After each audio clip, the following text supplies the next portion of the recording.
नमस्कार, मैं हूं गंगा प्रसाद। लेबनान की राजधानी बेरूत में अमोनियम नाइट्रेट विस्फोट के बाद पूरी सरकार ने लोगों के सामने सरेंडर कर दिया।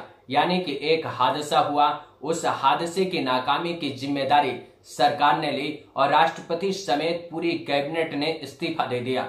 जनता को एक मौका दे दिया कि नाकाम सरकार को मैदान में लाकर आप फिर से चुनाव कर लीजिए। जो आपके विश्वास पर खरा उतर सके उसे चुन लीजिए। क्या ऐसा कभी आपने अपने देश में देखा या सुना है कि कोई हादसा हो जाए या कोई दंगा हो जाए, उस दंगे में सैकड़ों लोगों की हत्या हो जाए और न जाने कितने लोग दंगों का शिकार हो जाएं? उन आंकड़ों को देखते और जानते हुए भी कोई जिम्मेदारी लेने को तैयार होता है क्या?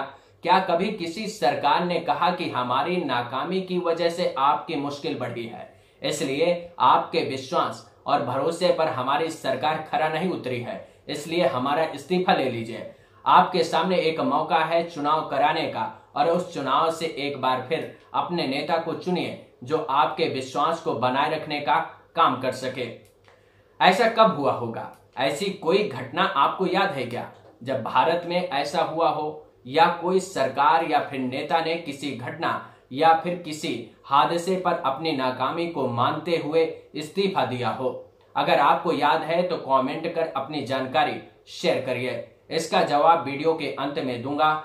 लेकिन दिल्ली दंगों की बात तो याद होगी, जब राष्ट्रीय राजधानी दंगों की चपेट में थी।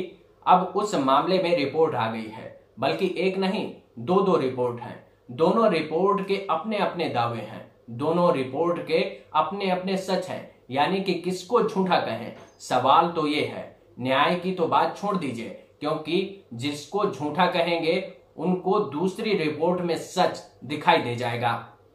लेकिन दिल्ली में फरवरी में क्या हो रहा था? दिल्ली फरवरी में दंगों के बीच उलझ गई थी और सरकार दिल्ली दंगों के बीच नमस्ते ट्रंप कर रही थी। सब देख रहे थे कि दिल्ली सुलग रही है, लोग जाने अनजाने और मारने काटने में लगे हुए थे। लेकिन सुलगती दिल्ली को आगजनी में झोंकने का षड्यंत्र चल रहा था। सेंटर फॉर जस्टिस नाम के एक ट्रस्ट ने डेली राइट्स कॉन्स्पिरेसी अनरेवल्ड नाम से अपनी रिपोर्ट गृह मंत्रालय को सौंप दी है और दिल्ली अल्पसंख्यक आयोग की रिपोर्ट भी सामने आ गई है। इन दोनों रिपोर्ट में अलग अलग दावे हैं। यानी कि एक ने हिंदुओं को गुनहगार बताया और दूसरे ने मुस्लिमों को। यानी कि सच क्या है ये किसी ने नहीं बताया, क्योंकि दोनों रिपोर्ट में जो लिखा है उनका अपना अपना सच है। तो मान लीजिए गुनाह किसका है, ये बात ना साफ होगी, ना ही सजा होगी और ना ही न्याय मिलेगा।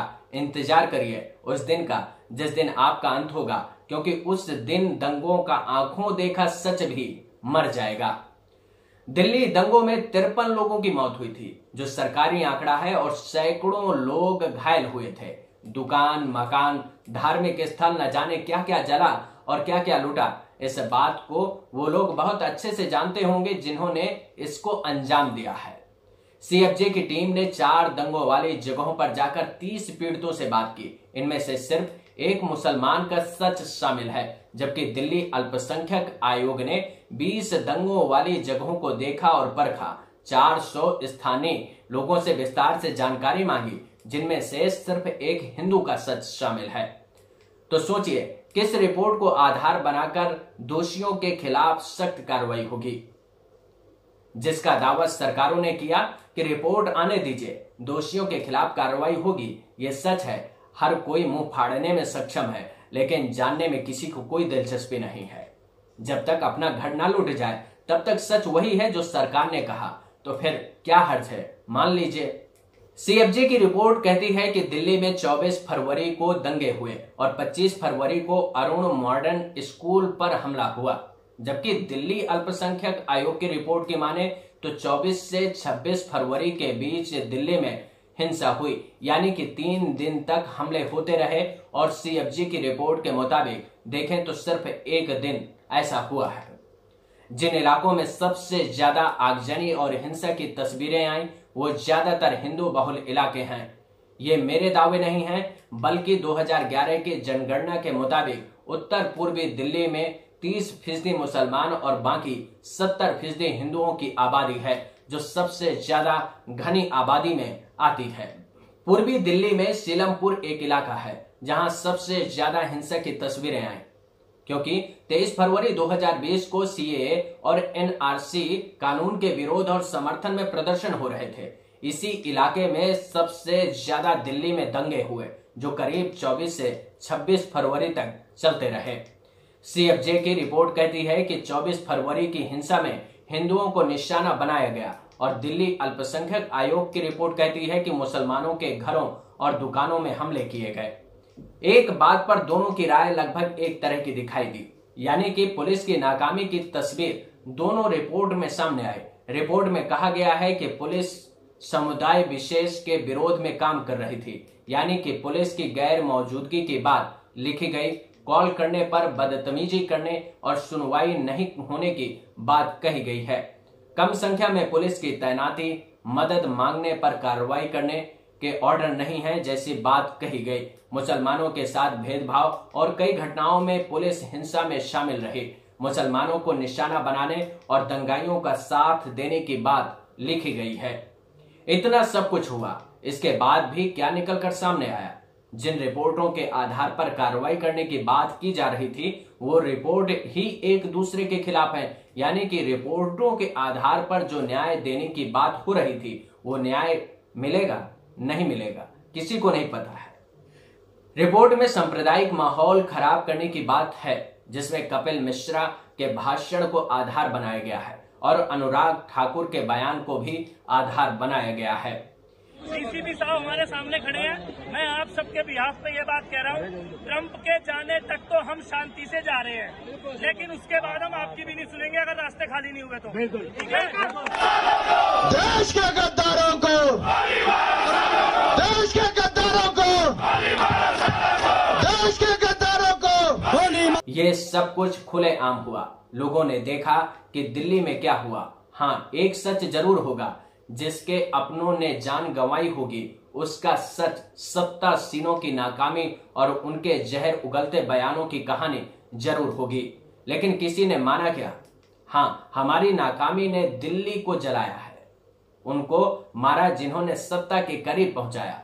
उन दंगों के बाद कोई इस्तीफा हुआ क्या? किसी ने अपनी जिम्मेदारी ली क्या? क्योंकि 2 रिपोर्ट आई हैं, वो दोनों रिपोर्ट ही एक दूसरे के खिलाफ खड़ी हैं, तो किसको जिम्मेदार माना जाए? यानी कि कहानी सच है, दिल्ली में दंगे तो हुए, लेकिन उस नाकामी का गुनहगार कोई नहीं है। इसी देश में कई हादसे हुए, जिनके बाद कुछ नेताओं ने अपनी जिम्मेदारी को समझा और आगे आकर कहा कि हाँ, हमारी नाकामी की वजह से लोगों की जान गई, इसलिए हमारा इस्तीफा ले लीजिए।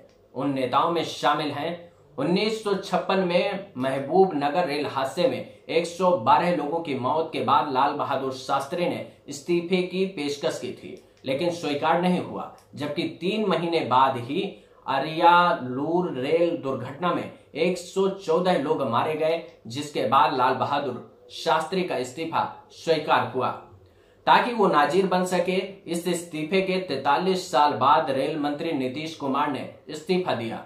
वाजपेयी सरकार में रेल मंत्री ममता बनर्जी ने भी 2 रेल हादसों की जिम्मेदारी लेते हुए इस्तीफे की पेशकश की थी, लेकिन वाजपेयी सरकार ने अस्वीकार कर दिया और फिर सुरेश प्रभु ने 5 दिन में 2 रेल हादसे होने के बाद नैतिक जिम्मेदारी लेते हुए इस्तीफा दे दिया था।